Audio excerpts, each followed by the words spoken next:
Spain was the first European Union country to express criticism of the recent Venezuelan presidential election, followed shortly afterwards by Germany. The tenor of both statements was the same: democratic minimum standards were not maintained and the election was neither free nor fair, so the results could not be recognized. Days after the May 20 vote, there has still been no joint declaration by the EU's 28 member countries, and as any such action must be unanimous, we might be waiting some time. Meanwhile, the European Commission is echoing the EU's attitude to date, keeping a close eye on developments and considering the possibility of imposing sanctions.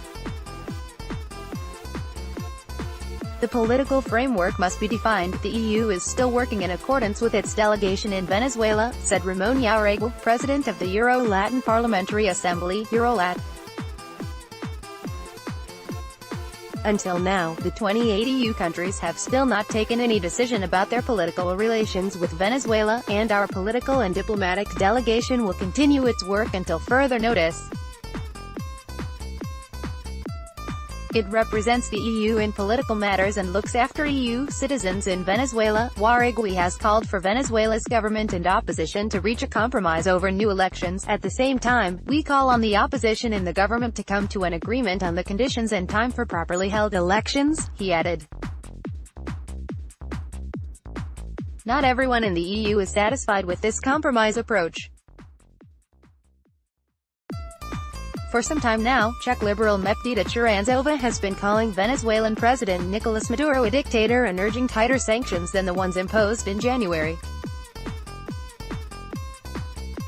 That kind of hardline response is echoed by Tamara Suju, the director of the Kasla Institute in Prague, a non-governmental organization promoting democracy in Latin America. If people don't recognize this pseudo-election, the EU should be consistent and not recognize the government of Nicolas Maduro either, she said. The EU could follow the example of the Lima group of Latin American countries that have recalled their ambassadors and imposed sanctions on leading politicians and their families in the country, starting with Nicolas Maduro. Is dialogue still possible? EU humanitarian aid is currently reaching people beyond Venezuela's borders, in Boa Vista, Brazil and in Cucuta, Colombia. Many Venezuelan migrants are leaving the country and heading for Spain, France, Portugal, Italy, Peru and Argentina. Read more. Venezuelan exodus is Colombia's burden. People in Venezuela are starving, and the hour of diplomacy has passed, said Suju, adding she sees no chance of dialogue with a criminal government. Venezuela's election has been criticized for low voter turnout. Eurolat's Jauregui, however, is no fan of this kind of thinking. What's the alternative? What suggestion is being put forward by those who are opposed to dialogue? That the government should be toppled?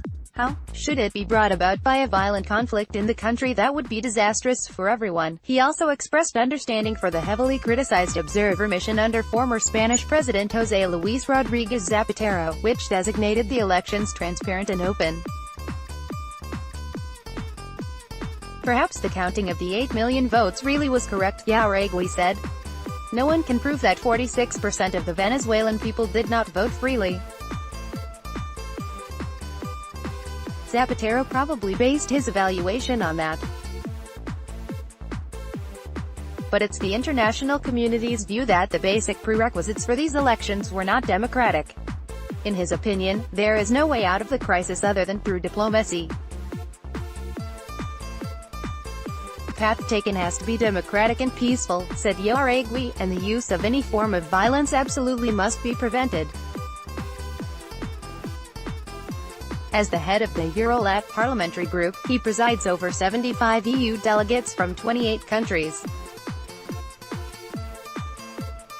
For him, the laborious path is the only viable one. We are arguing for an agreement, a timetable and binding pledges to resolve this country's political crisis by democratic means.